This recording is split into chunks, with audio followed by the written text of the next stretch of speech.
तो बच्चों reproduction unit का जो नेक्स्ट चैप्टर हमारे पास है, this is the reproductive health. तो इस चैप्टर को हम लोग पढ़ेंगे, बहुत ही इंपॉर्टेंट टॉपिक है, छोटा सा चैप्टर है लेकिन क्वेश्चन खूब आते हैं। यहाँ पर एक तो कॉन्ट्रासेप्टिव डिवाइस का क्वेश्चन आता है, मेडिकल टर्मिनेशन ऑफ प्रेगनेंसी का सवाल आता है, सेक्सुअल ट्रांसमिटेड डिजीज का सवाल आता है, और जो इनफर्टिलिटी का केस है जहाँ पर उसमें test tube baby programme, ICSI, IUI, इन सारे टॉपिक के बारे में आपसे पूछा जाता है। तो चलिए शुरू करते हैं। सबसे पहले हम बात करते हैं डेफिनेशन के बारे में।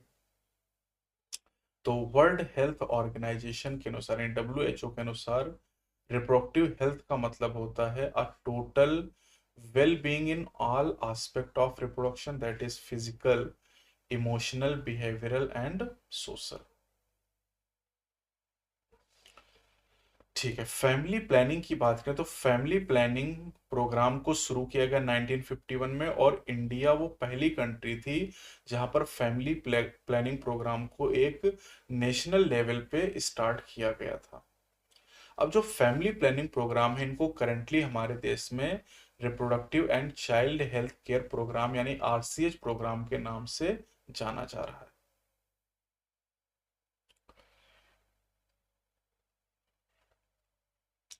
ठीक, एक टेक्निक हमारे पास है एमनियोसेंटेसिस।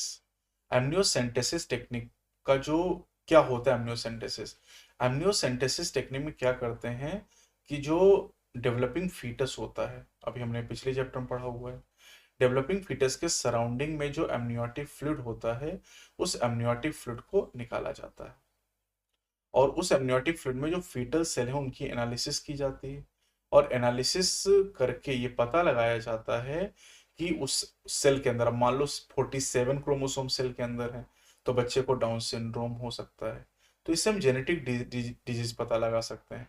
45 ही क्रोमोसोम तो टर्नर सिंड्रोम हो सकता है, हीमोफीलिया, सिकल सेल एनीमिया, ऐसी जेनेटिक डिसऑर्डर का पता लगाने के लिए इस टेक्निक का यूज किया जाता है। लेकिन कुछ डॉक्टर गलत तरीके से इसका यूज बच्चे का सेक्स डिटरमाइन करने के लिए करने लगे, इसीलिए अब इस पे बैन लगा दिया गया है। यानी एमनियोसेंटेसिस टेक्निक को सेक्स डिटरमिनेशन करने के लिए यूज नहीं चेक कर सकते हैं। और तो इसके द्वारा जो फीमेल फीटिसाइड थी, कन्या भ्रूण हत्या, उसको कम करने के लिए हमारे देश में एमनियोसेंटेसिस पे बैन लगा दिया गया। यानी एमनियोसेंटेसिस से हम जेनेटिक डिसऑर्डर तो पता लगा सकते हैं, लेकिन इससे हम सेक्स को डिटरमाइन करने के लिए यूज नहीं कर सकते हैं। साथ ही साथ यहाँ पर एक सहेली नाम की नई ओरल कॉन्ट्रासेप्टिव पिल है फीमेल के लिए, जिसको डेवलप किया गया है CDRI Lucknow, central drug research institute, CDRI Lucknow के साइंटिस्ट के द्वारा इसको डेवलप किया गया है। अब यहाँ पर जो टॉपिक हमारा है वो है population stabilisation and birth control. ठीक है, पिछली सेंचुरी यानी पिछले 100 सालों के दौरान जो ह्यूमन की लाइफ की क्वालिटी वो काफी ज्यादा इंप्रूव हुई, हेल्थ फैसिलिटीज काफी बढ़िया हुई हैं, है ना, इसके अलावा बेटर लिविंग कंडीशन है, और इनकी वजह से जो ह्यूमन पॉपुलेशन की ग्रोथ वो भी बहुत तेजी से हुई। अगर हम बात करें सन 1900 में, तो 1900 में जो वर्ल्ड की पॉपुलेशन थी वो 2 बिलियन यानी 2000 मिलियन, या आप कह सकते हैं कि 200 करोड़ आबादी थी। सन 2000 में दुनिया की पॉपुलेशन 6 बिलियन यानी 600 करोड़ पहुंच गई, और 2011 में 7.2 बिलियन क्रॉस कर गई। इंडिया की बात करें तो इंडिया में 1947 में जो आबादी थी वो 35 करोड़ यानी 350 मिलियन थी, और सन 2000 में ये 1 बिलियन को क्रॉस कर गई, यानी हमारी आबादी 2000 में 100 करोड़ हो गई। मई 2011 में जो इंडिया की पॉपुलेशन है वो 120 करोड़ यानी 1.2 बिलियन को क्रॉस कर गई। अभी तो इस समय अगर हम 2024 की बात करते हैं तो 140 मिलियन के आसपास, 140 करोड़ के आसपास है, यानी 1.4 बिलियन इंडिया की पॉपुलेशन हो चुकी है। क्या कारण हो सकते हैं? Rapid decline in death rate, maternal mortality rate, और इन्फेंट मॉर्टेलिटी रेट का घटना। साथ ही साथ ज्यादा से ज्यादा पर्सन का रिप्रोड्यूसिबल एज तक पहुंचना इसके संभावित कारण हो सकते हैं पॉपुलेशन एक्सप्लोजन के। RCH प्रोग्राम के द्वारा ह्यूमन की पॉपुलेशन ग्रोथ को कुछ हद तक कंट्रोल किया गया, लेकिन ये बहुत कम है। 2011 की सेंसस रिपोर्ट के अनुसार, 2011 की जनगणना के अनुसार जो पॉपुलेशन का ग्रोथ रेट है वो 2% से कम है, यानी 20 पर 1000 पर ईयर, इन एक साल में 1000 की पॉपुलेशन पे 20 बच्चे पैदा होते हैं। और ये वो रेट है जिससे हमारी पॉपुलेशन बहुत तेजी से बढ़ेगी, और पॉपुलेशन बढ़ेगी तो फिर फूड, शेल्टर, क्लॉथिंग, जो बेसिक रिक्वायरमेंट है उनकी कमी होगी, भले ही इन क्षेत्रों में हमने बहुत सारी तरक्की कर भी ली। इसीलिए गवर्नमेंट को कुछ बहुत कठोर कदम उठाने पड़ेंगे पॉपुलेशन की ग्रोथ को कंट्रोल करने के लिए। क्या यहाँ पर मोस्ट इंपॉर्टेंट स्टेप की बात करें पॉपुलेशन को कंट्रोल करने के लिए, तो इसमें to motivate smaller families by using various contraceptive method, ये डिटेल में हम लोग पढ़ेंगे कि कॉन्ट्रासेप्टिव मेथड, गर्भ निरोधक तरीके कौन कौन से हो सकते हैं। ठीक है, तो मोटिवेट कैसे करेंगे, जैसे आपने देखा होगा कि मीडिया में एडवर्टाइजमेंट किया जाता है, हम दो हमारे दो slogan, we two our two slogan के साथ में, है ना। साथ ही साथ मेनी कपल जो कि खास तौर से यंग होते हैं, अर्बन मतलब शहरी क्षेत्र में होते हैं, उन्होंने वन चाइल्ड नॉर्म को अडॉप्ट किया हुआ है। साथ ही साथ अगर मैरिजेबल एज को फीमेल के लिए 18 साल और मेल के लिए 21 साल तक बढ़ा दिया जाए, और साथ ही साथ इंसेंटिव दिया जाए उन कपल को जिनकी फैमिली छोटी है, तो ये भी दो ऐसे तरीके हो सकते हैं जो इस प्रॉब्लम को सुलझाने में सहायक हो सकते हैं। लेकिन हम यहाँ पर मेनली कॉन्ट्रासेप्टिव मेथड के बारे में बात करेंगे जिनसे अनवांटेड प्रेगनेंसीज को रोका जा सकता है।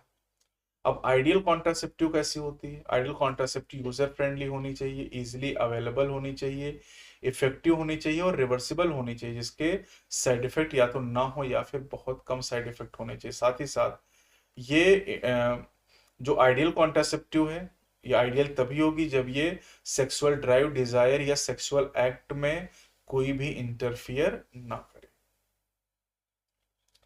अब बहुत सारी कॉन्ट्रासेप्टिव मेथड इस समय अवेलेबल है मार्केट में, जिनको हम कई सारी कैटेगरीज में डिवाइड करते हैं, जैसे नेचुरल या traditional method, barrier method. Natural method में जैसे विड्रॉल मेथड था, बैरियर में कंडोम्स आते हैं, आईयूडीज में जैसे कॉपर टी आता, ओरल कॉन्ट्रासेप्टिव में जैसे सहेली, माला डी, इंजेक्टेबल इम्प्लांट होते हैं, इसके अलावा सर्जिकल मेथड जिसे नसबंदी के नाम से जानते हैं।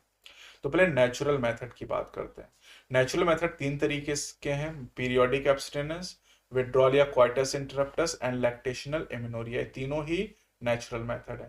नेचुरल मेथड इस सिद्धांत पे काम करता है कि स्पर्म और ओवम के मीटिंग के चांसेस को कम किया जाए। अब जब स्पर्म और ओवम मीट ही नहीं करेंगे, जायगोट बनेगा नहीं, तो प्रेगनेंसी नहीं होगी। तो पहला तरीका है पीरियोडिक एब्सटेनेंस, जिसमें क्या होता है, इसमें जो कपल होता है वो 10वें से 17वें दिन के बीच में मेंस्ट्रुअल साइकिल के क्वाइटस नहीं करता है, क्योंकि 10वें से 17वें दिन के बीच में 14th डे पर ओवुलेशन होता है। तो 14th डे पे ओवुलेशन होता है, वो तो आइडियल केस है, 2-3 दिन पहले 2-3 दिन बाद में भी हो सकता है। तो 10वें से 17वें दिन का समय जो होता है उसे फर्टाइल पीरियड कहते हैं, क्योंकि इस 10वें से 17वें दिन के बीच में फर्टाइजेशन के जो चांसेस होते हैं काफी हाई होते हैं। इसलिए अगर कोई कपल 10वें से 17वें दिन के बीच में क्वाइटस ना करे तो कॉन्सेप्शन रुक सकता है, लेकिन गारंटी नहीं इस बात की। विड्रॉल में क्या होता है, जो मेल पार्टनर होता है ये अपने पेनिस को विड्रॉ कर लेता है वेजाइना से इजेकुलेशन के बाहर, ताकि इंसेमिनेशन ना हो। इंसेमिनेशन भी अगर नहीं होगा तो फिर प्रेगनेंसी का कोई चांस बनेगा ही नहीं, क्योंकि फर्टिलाइजेशन ही नहीं होगा। लैक्टेशनल एमनोरिया क्या है? This is absence of menstruation. ये मेथड बेस होता है कि अगर पार्चुरेशन हुआ, कोई फीमेल प्रेग्नेंट थी, बच्चे का जन्म हुआ, बच्चे के जन्म के बाद जो ओवुलेशन है वो अगले 6 महीने तक नहीं होगा इंटेंस लैक्टेशन की वजह से। लेकिन इसका मतलब ये है कि जो माँ है, माँ ने अगर किसी बच्चे को जन्म दिया और बच्चा अगर माँ का दूध पीता है, तो जो कॉन्सेप्शन के चांसेस होते हैं वो नील होते हैं, क्योंकि बच्चे के जन्म के बाद यानी प्रेगनेंसी के बाद पार्चुरेशन, बच्चे का जन्म हो, और बच्चे के जन्म के बाद बच्चा माँ का दूध पीना शुरू करता है, और इस लैक्टेशन की वजह से जो ओवुलेशन और मेंस्ट्रुएशन होता है वो नहीं होता है। अगले 6 महीने तक मैक्सिमम ये तरीका प्रभावी हो सकता है। ये नहीं बच्चा 2 साल तक दूध पीता रहा तो 2 साल तक प्रेगनेंसी नहीं होगी, नहीं, ये तरीका मैक्सिमम 6 महीने तक इफेक्टिव होता। कौन सा? लैक्टेशनल एमिनोरिया का। अभी जो नेचुरल मेथड है, नेचुरल मेथड में कौन कौन से, पीरियोडिक एब्स्टिनेंस, विड्रॉल या क्वाइटस इंटरप्टस और लैक्टेशनल इम्यूनोरिया, इनमें कोई भी मेडिसिन या डिवाइस यूज नहीं करते, इसलिए यहाँ पर साइड इफेक्ट ऑलमोस्ट ना के बराबर, लेकिन फेल होने के चांस भी सबसे ज्यादा इसी मेथड में। दूसरा है बैरियर मेथड। बैरियर मेथड में स्पर्म और ओवम को मिलने से रोका जाता है किसी बैरियर का यूज करके। ये मेथड मेल और फीमेल दोनों के लिए अवेलेबल है। जैसे कंडोम्स की बात करें, कंडोम मेल और फीमेल दोनों के लिए आते हैं। ये बैरियर रबर या लेटेक्स सीथ के द्वारा बने होते हैं। मेल के केस में ये पेनिस को कवर करते हैं और फीमेल के केस में वेजाइना और सर्विक्स को कवर करते हैं क्वाइटस के जस्ट पहले, ताकि जो एजिकुलेटेड सीमेन है वो फीमेल रिप्रोडक्टिव ट्रैक्ट में एंटर ना करे। तो इस तरीके से ये कॉन्सेप्शन को प्रिवेंट कर सकते हैं, यानी गर्भधारण को रोक सकते हैं। निरोध एक पॉपुलर ब्रांड है कंडोम का मेल के केस में। कंडोम का यूज पिछले कुछ वर्षों में बहुत तेजी के साथ बढ़ा है, क्योंकि इससे एडिशनल बेनिफिट होता है। ये एसटीआई और एड्स से भी प्रिवेंट करता है, बचाता है।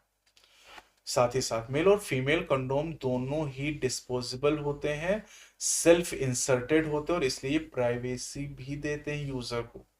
डायफ्राम, सर्वाइकल कैप, वॉल्ट, ये भी बैरियर हैं जो रबर के बने होते हैं और ये फीमेल रिप्रोडक्टिव ट्रैक्ट में इंसर्ट किए जाते हैं और ये सर्विक्स को कवर करते हैं क्वाइटस के दौरान। ये केवल फीमेल के लिए अवेलेबल होते हैं। ये कॉन्सेप्शन को प्रिवेंट करते हैं कैसे, blocking the entry of sperm through the cervix. ये सर्विक्स के थ्रू स्पर्म की एंट्री नहीं होने देते और ये रीयूजेबल होते हैं। कंडोम डिस्पोजेबल होते हैं, सिंगल यूज ओनली, ये रीयूजेबल होते हैं। स्पर्मिसाइडल क्रीम, जेलीज और फोम भी यूज किए जाते हैं बैरियर के साथ इनकी कॉन्ट्रासेप्टिव एफिशिएंसी को बढ़ाने के लिए। ठीक है, नेचुरल मेथड पढ़ा हमने, बैरियर मेथड पढ़ा। तीसरा मेथड है इंट्रा यूट्राइन डिवाइस। ये काफी पॉपुलर तरीका होता है। अब ये जो आईयूडीज होती हैं, आईयूडीज को इंसर्ट किया जाता है डॉक्टर या एक्सपर्ट नर्स के द्वारा यूट्रस के अंदर, तभी नाम intra uterine device, through vagina, vagina के थ्रू इनको यूट्रस में इंसर्ट किया जाता है। अब जो इंट्रा यूट्राइन डिवाइसेस तीन तरह के नॉन मेडिकेटेड हैं, कॉपर रिलीजिंग है और हार्मोन रिलीजिंग आयोडीज है। नॉन मेडिकेटेड में आ जाती हैं जैसे लिपेज लूप, कॉपर रिलीजिंग में कॉपर टी, कॉपर 7, मल्टीलोड 375 और हार्मोन रिलीजिंग में प्रोजेस्टाजर्ट और एलएनजी 20 आ जाएंगी। जो आयोडीज होती क्या करती हैं, ये फैगोसाइटोसिस करती हैं स्पर्म की यूट्रस के अंदर, और जो कॉपर आयन निकलते हैं स्पर्म की मोटिलिटी और उनकी फर्टिलाइजिंग कैपेसिटी को प्रभावित करते हैं। जो हार्मोन रिलीजिंग आयोडीज होते हैं ये स्पर्म की फैगोसाइटोसिस तो करेंगे ही, उसके अलावा ये यूट्रस को अनसुटेबल कर देते हैं इम्प्लांटेशन के लिए और सर्विक्स को स्पर्म का दुश्मन बना देते हैं, हॉस्टाइल बना देते हैं। आयोडीज आइडियल कॉन्ट्रासेप्टिव है उन फीमेल के लिए जो प्रेगनेंसी को डिले करना चाहती हैं या बच्चों में अंतर रखना चाहती। बच्चों में अंतर रखने का सबसे आसान और सुरक्षित तरीका आयोडीज है। And it is one of the most widely accepted method of contraception in India. India में फीमेल के द्वारा सबसे ज्यादा तरीका यूज किया जाता है और मेल के द्वारा condoms. Oral administration of small doses of either progestogen और progestogen oestrogen combination is another contraceptive method used by the female. तो केवल प्रोजेस्ट्रोजन या प्रोजेस्ट्रोजन एस्ट्रोजन कॉम्बिनेशन का यूज किया जाता है। इनका यूज टैबलेट के फॉर्म में करते हैं जिन्हें पिल के नाम से जाना जाता है, ओरल कॉन्ट्रासेप्टिव पिल। जो पिल होती हैं इनको डेली लिया जाता है 21 दिनों के लिए और इसकी शुरुआत की जाती है first 5 days of the menstrual cycle. Bleeding जो 5 दिन होती है उन्हीं में से किसी दिन पिल को लेना शुरू करते हैं और 21 दिन तक लेते हैं। उसके बाद 7 दिन का गैप आता है जिस दौरान ब्लीडिंग होती है, उस दौरान नहीं लेते पिल को, और उसके बाद जब ब्लीडिंग खत्म होती है तो सेम पैटर्न में अगले 21 दिन फिर इन पिल को लिया जाता है। और ये जो पिल होती हैं ये कॉन्सेप्शन को प्रिवेंट कर सकती हैं। पिल करती क्या है, ये इनहिबिट करती हैं ओवुलेशन एंड इम्प्लांटेशन को, साथ ही साथ ये सर्वाइकल म्यूकस की क्वालिटी को आल्टर कर देती है जिससे स्पर्म की जो एंट्री होती है उसे प्रिवेंट कर दिया जाता है या रिटार्ड कर दिया जाता है। पिल की अगर बात की जाए तो पिल बहुत ही इफेक्टिव होती है और इनके साइड इफेक्ट बहुत कम होते हैं और फीमेल के द्वारा इनको इंडिया में काफी एक्सेप्ट भी किया गया है। सहेली की बात करें तो एक न्यू ओरल कॉन्ट्रासेप्टिव पिल जिसको लखनऊ के साइंटिस्ट ने बनाया CDRI में, ये इनके अंदर नॉन स्टेरॉयडल प्रिपरेशन होता है, इनके अंदर स्टेरॉयड नहीं होती है, और स्टेरॉयड ना होने से इनके साइड इफेक्ट बहुत कम होते हैं। और इसको हफ्ते में एक बार लेना होता है, वंस अ वीक पिल इसे कहा जाता है। और इसकी जो कॉन्ट्रासेप्टिव वैल्यू बहुत ज्यादा है, लेकिन साइड इफेक्ट बहुत ही कम है। तो ये तो बात हो गई ओरल कॉन्ट्रासेप्टिव पिल के बारे में। अब बात करते हैं इंजेक्टेबल एंड इम्प्लांट के बारे में। तो प्रोजेस्ट्रोजन अकेले या प्रोजेस्ट्रोजन का कॉम्बिनेशन एस्ट्रोजन के साथ में, ये भी फीमेल को दिया था इंजेक्शन या इम्प्लांट के द्वारा। इम्प्लांट स्किन के अंदर लगाया जाता है। इनका काम करने का तरीका पिल की तरह होता है, लेकिन इनका जो इफेक्टिव पीरियड होता है वो काफी ज्यादा होता है, मतलब कुछ महीने से कुछ साल तक हो सकता है। साथ ही साथ प्रोजेस्ट्रोजन अकेले या प्रोजेस्ट्रोजन एस्ट्रोजन कॉम्बिनेशन या आईयूडीज का यूज किया जाता है इमरजेंसी कॉन्ट्रासेप्टिव के तौर पे। लेकिन कब? 72 घंटे के अंदर, क्वाइटस के 72 घंटे के अंदर। 72 घंटे के अंदर इमरजेंसी कॉन्ट्रासेप्टिव के तौर पे प्रोजेस्ट्रोजन का यूज कर लो। प्रोजेस्ट्रोजन एस्ट्रोजन का कॉम्बिनेशन का या आईडीज का अगर यूज करेंगे तो ये अवॉइड कर सकते हैं possible pregnancy due to rape और कैजुअल अनप्रोटेक्टेड इंटरकोर्स को। तो इन्हें इमरजेंसी कॉन्ट्रासेप्टिव कहते हैं। अब सर्जिकल मेथड को स्टरलाइजेशन भी कहते हैं, जिसे नसबंदी के नाम से जानते हैं। और ये जनरली एडवाइस किया था उन मेल या फीमेल पार्टनर को जो फर्दर कोई प्रेगनेंसी नहीं चाहते हैं, टर्मिनल मेथड है, जिनको और कोई बच्चा नहीं चाहिए। ठीक है। अब जो सर्जिकल मेथड है ये गैमीट के ट्रांसपोर्ट को ब्लॉक करता है, और इस तरीके से ये कंसेप्शन को रोक सकता है। मेल में जो ये तरीका होता है स्टरलाइजेशन टेक्निक को, मेल के केस में वैसेक्टमी के नाम से जानते हैं और फीमेल के केस में ट्यूबेक्टमी के नाम से जानते हैं। वैसेक्टमी में क्या करते हैं? वैसेक्टमी में वास डिफरेंस का कुछ हिस्सा काट के रिमूव कर दिया जाता है। कैसे? स्मॉल इंसिजन, छोटा सा चीरा लगाते हैं स्क्रोटम के ऊपर, और वास डिफरेंस का थोड़ा सा पार्ट काट के और बांध देते हैं। ट्यूबेक्टमी में फैलोपियन ट्यूब का छोटा सा हिस्सा रिमूव कर दिया जाता है या बांध दिया जाता है। एक छोटा सा इंसिजन है तो एब्डोमेन में लगाया जाता है, या वेजाइना के थ्रू इंस्ट्रूमेंट डाल के फैलोपियन ट्यूब को कट करके बांध दिया जाता है। ये जो टेक्निक है सर्जिकल मेथड, ये बहुत ही इफेक्टिव है, लेकिन इनकी रिवर्सिबिलिटी बहुत पुअर है। एक बार अगर कनेक्शन काट दिए तो फिर जुड़ना बहुत मुश्किल है।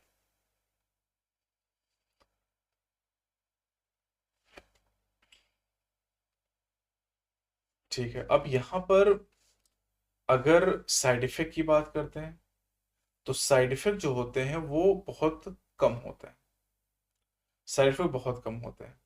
लेकिन कुछ यहाँ पर साइड इफेक्ट हो सकते हैं, जैसे नोजिया, जी मिचलाना, abdominal pain, breakthrough bleeding यानी लगातार ब्लीडिंग हुआ, इरेगुलर मेंस्ट्रुअल ब्लीडिंग, और इवन ब्रेस्ट कैंसर। ये जो साइड इफेक्ट हैं बहुत ज़्यादा सिग्निफिकेंट नहीं है, बहुत ज़्यादा सिग्निफिकेंट मतलब बहुत रेयर ये होते हैं। अगला जो हमारा टॉपिक है ये है medical termination of pregnancy, MTP, या इसी को आप गर्भपात के नाम से जानते हैं। इंटेंशनल और voluntary termination of pregnancy before full term, full term मतलब 9 महीने, is called medical termination of pregnancy और इंड्यूस्ड अबॉर्शन। कह रहे हैं इंटेंशनल, जानबूझकर प्रेगनेंसी को खत्म करना ही एमटीपी कहलाता है या अबॉर्शन कहलाता है, इंड्यूस्ड अबॉर्शन। दुनिया भर में हर साल 45 से 50 मिलियन एमटीपी होते हैं, 4.5 से 5 करोड़ एमटीपी गर्भपात होते हैं पूरी दुनिया भर में, जो कि टोटल कंसीव प्रेगनेंसी का 20% होते हैं। यानी पूरे दुनिया भर में जितनी प्रेगनेंसीज होती है उसका 20% में अबॉर्शन कराया जाता है। अब ये जो हमारे देश में गवर्नमेंट ऑफ इंडिया ने एमटीपी को 1971 में लीगलाइज किया था, लेकिन कुछ स्ट्रिक्ट कंडीशन के साथ में, ताकि इसका मिसयूज ना हो। ये रिस्ट्रिक्शन इसलिए लगाया गया ताकि जो इलीगल फीमेल फीटिसाइड है उसको रोका जा सके, क्योंकि इंडिया में गैर कानूनी तरीके से कन्या भ्रूण हत्या काफी ज्यादा होता है। तो एमटीपी क्यों किया जाता है? एमटीपी क्यों किया था, इसका सीधा जवाब है to get rid of unwanted pregnancies. अगर कपल प्रेगनेंसी नहीं चाहता है, अनवांटेड प्रेगनेंसी है, तो एमटीपी करवा सकता है। क्यों? Unwanted pregnancy either due to casual unprotected intercourse, couple के बीच में अनप्रोटेक्टेड इंटरकोर्स हुआ, या उन्होंने कोई कॉन्ट्रासेप्टिव मेथड यूज किया था वो फेल हो गया, ठीक है, या फिर रेप की वजह से अगर प्रेगनेंसी हुई तो उस केस में हम टीपी करवा सकते हैं। एमटीपी उस केस में भी जरूरी होती है जहां पर प्रेगनेंसी का कंटिन्यूएशन हार्मफुल हो या जानलेवा हो, माँ के लिए या बच्चे के लिए या फिर दोनों के लिए, उस केस में हम टीपी करा सकते हैं। कब करा सकते हैं? एमटीपी सेफ मानी जाती है फर्स्ट ट्राइमेस्टर यानी 12 वीक ऑफ प्रेगनेंसी तक इन्हें सेफ माना था। सेकेंड ट्राइमेस्टर में यानी चौथे पांचवें छठे महीने में ये बहुत रिस्कियर हो जाता है। साथ ही साथ एमटीपी हमेशा क्वालिफाइड डॉक्टर से कराना चाहिए। इलीगली अनक्वालिफाइड क्वेस्ट जो होते हैं, झोला छाप डॉक्टर जो होते हैं, उनसे नहीं कराना चाहिए, अनसेफ या जानलेवा भी हो सकता है। ठीक है, तो अब एमटीपी यहाँ पर एमटीपी में अमेंडमेंट किया गया, medical termination of pregnancy amendment act 2017। 1971 में आया था एमटीपी एक्ट, 2017 में अमेंडमेंट किया गया। 71 को उल्टा करो 17 आ जाएगा। बोलो ज्ञान बाबा की जय। तो एमटीपी एक्ट में क्या किया गया? एमटीपी एक्ट में दो चीजों को ध्यान में रखा गया कि अगर पहले 12 वीक की प्रेगनेंसी है तो उस केस में अबॉर्शन के लिए, एमटीपी के लिए, वन रजिस्टर्ड मेडिकल प्रैक्टिशनर यानी एक रजिस्टर्ड डॉक्टर की परमिशन चाहिए होगी। लेकिन अगर प्रेगनेंसी 12 हफ्ते से ज्यादा है लेकिन 24 हफ्ते से कम है तो उस केस में दो रजिस्टर्ड मेडिकल प्रैक्टिशनर यानी दो डॉक्टर की जो रजिस्टर्ड हो उनका ओपिनियन चाहिए होता है। ठीक, तो ये बात भी आपको ध्यान रखनी है, दोनों पॉइंट इंपॉर्टेंट है नीट के लिए आपके। अगला जो टॉपिक है, this is sexually transmitted infection यानी एसटीआई।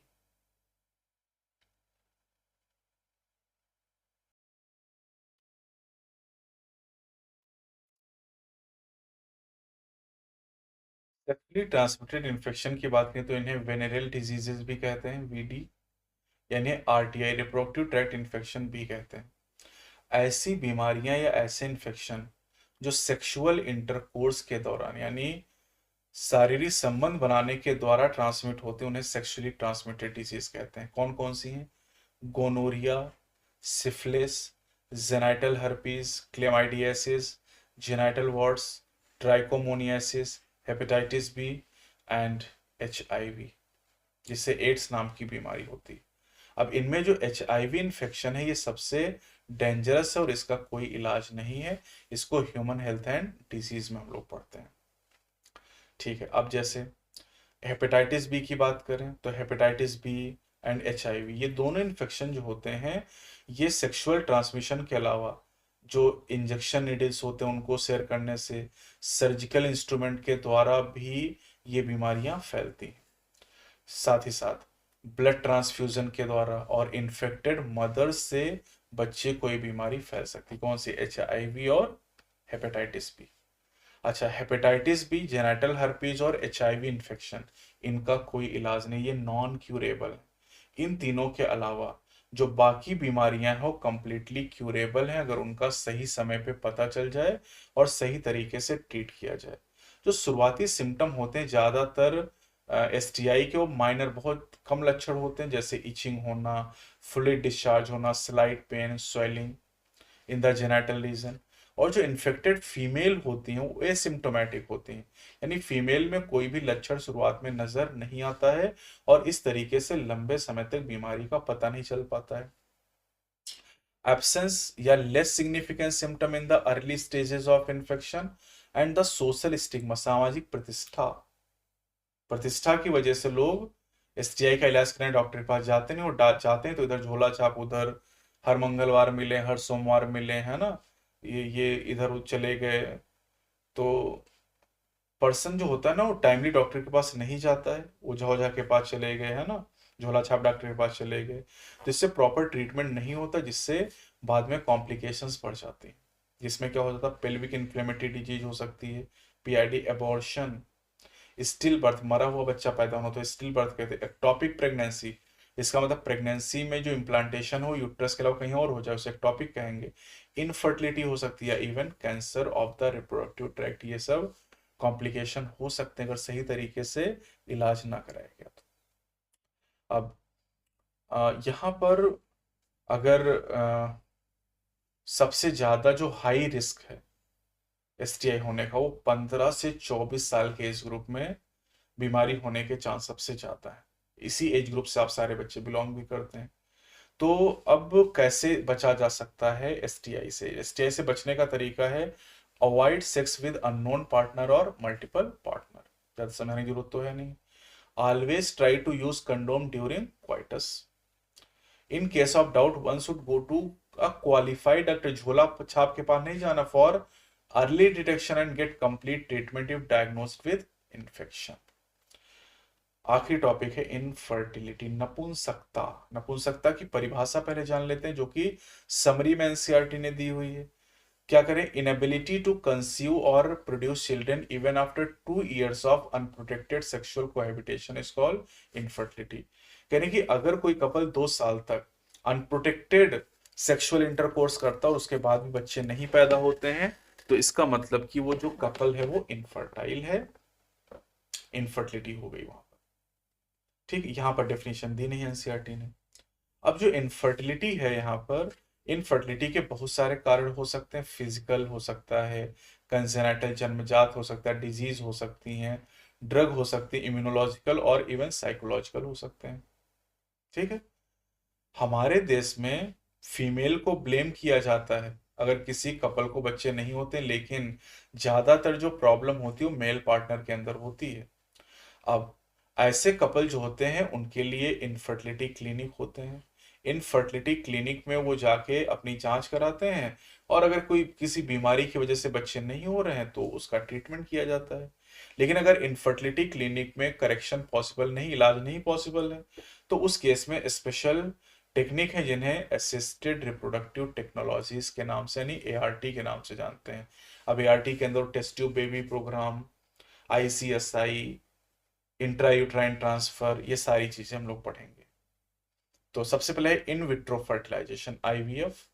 आईवीएफ में क्या होता है? Fertilisation outside the body, body के बाहर टेस्ट ट्यूब में फर्टिलाइजेशन कराते हैं, फॉलोड बाय एम्ब्रियो ट्रांसफर। उसके बाद एम्ब्रियो ट्रांसफर करते हैं, और इसी मेथड को हम लोग टेस्ट ट्यूब बेबी प्रोग्राम के नाम से जानते हैं। तो टेस्ट ट्यूब बेबी प्रोग्राम का मतलब हुआ in vitro fertilisation followed by embryo transfer. तो टेस्ट ट्यूब बेबी प्रोग्राम में क्या करते हैं? ओवा फ्रॉम द वाइफ या डोनर और स्पर्म हस्बैंड या डोनर से कलेक्ट करते हैं, और टेस्ट ट्यूब के अंदर जाइगोट का फॉर्मेशन कराते हैं लैब में। अब जो जाइगोट या early embryo with 8 blastomere, zygote या 8 सेल तक के ब्लास्टोमियर तक जो एम्ब्रियो होता है उसको हम ट्रांसफर करते हैं फैलोपियन ट्यूब में। इसे कहते हैं जाइगोट इंट्राफैलोपियन ट्रांसफर, जिफ्ट। अब देखिए, नाम जिफ्ट है, जाइगोट इंट्राफैलोपियन ट्रांसफर, लेकिन जाइगोट या 8 ब्लास्टोमियर तक के एम्ब्रियो को भी ट्रांसफर कर सकते हैं। और अगर एम्ब्रियो 8 से ज्यादा सेल स्टेज का हो गया तो उसे यूट्रस में ट्रांसफर करते हैं, जिसे आईयूटी, इंट्रा यूट्राइन ट्रांसफर कहते हैं। तो फर्टिलाइजेशन बॉडी के बाहर है, लेकिन डेवलपमेंट बॉडी के अंदर होगा। ये किसके लिए यूज करते हैं? ऐसी फीमेल के लिए जिन फीमेल के अंदर फर्टिलाइजेशन नहीं हो सकता है। अब क्या करें? Embryos form by in vivo fertilisation. In vivo मतलब जो गैमीट का फ्यूजन है वो फीमेल की बॉडी के अंदर ही कराया गया। Also could be use for such transfer to assist those female who can not conceive. जिन फीमेल में एक तो प्रोड्यूस होता है, फर्टिलाइजेशन भी हो जाता है, लेकिन उनके यूट्रस में दिक्कत है, वो कंसीव नहीं कर सकती हैं, तो उन फीमेल की बॉडी के अंदर फर्टिलाइजेशन करा के और उनके जाइगोट या एम्ब्रियो को निकाल लिया जाता है और दूसरी फीमेल के अंदर ट्रांसफर कर दिया जाता है। ठीक है। अब क्या करें? Transfer of an ovum collected from a donor into the fallopian tube, GIFT gamete intrafallopian transfer of another female who can not produce one. GIFT का तरीका उन फीमेल के लिए यूज करते हैं जो एग प्रोड्यूस नहीं कर सकती हैं, लेकिन जिनके अंदर फैलोपियन ट्यूब में फर्टिलाइजेशन भी हो सकता है और यूट्रस में इम्प्लांटेशन भी हो सकता है, उनके लिए गिफ्ट का तरीका यूज करते हैं। तो in vivo fertilisation followed by embryo transfer उन फीमेल के लिए जिन फीमेल में इम्प्लांटेशन नहीं हो सकता है। गिफ्ट का तरीका उन फीमेल के लिए यूज कर सकते हैं जो फीमेल एग को प्रोड्यूस नहीं कर सकती, लेकिन फर्टिलाइजेशन जिनमें पॉसिबल है और जिनमें इम्प्लांटेशन पॉसिबल है। इसके अलावा और भी तरीके, जैसे आईसीएसआई, इंट्रासाइटोप्लाज्मिक स्पर्म इंजेक्शन का तरीका, ये उन फीमेल के लिए यूज करते हैं इस तरीके में क्या करते हैं, यहाँ पर लेबोरेटरी के अंदर स्पर्म को डायरेक्टली ओवम के अंदर इंजेक्ट करके एम्ब्रियो का फॉर्मेशन कराया जाता है। अगर मेल पार्टनर अगर मेल पार्टनर फीमेल को इंसेमिनेट नहीं कर पा रहा है, हो सकता कि पेनिस में इरेक्शन ना हो पा रहा हो इसलिए इंसेमिनेट नहीं कर पा रहा है, इसकी वजह से इनफर्टिलिटी है, या फिर इंसेमिनेट कर रहा है लेकिन स्पर्म का काउंट बहुत कम है। आप तो जानते हैं कि स्पर्म का काउंट 200 से 300 मिलियन होता है नॉर्मली। तो ऐसी टेक्निक को हम करेक्ट करते हैं एआई यानी आर्टिफिशियल इंसेमिनेशन टेक्निक के द्वारा। इस टेक्निक में जो सीमेन होता है उसको कलेक्ट करते हैं डोनर या हस्बैंड से और उसे आर्टिफिशियली इंट्रोड्यूस करते हैं वेजाइना या फिर यूट्रस के अंदर। यूट्रस में अगर सीमेन को ट्रांसफर करते हैं तो इसे आईयूआई यानी इंट्रा यूट्राइन इंसेमिनेशन के नाम से जानते हैं।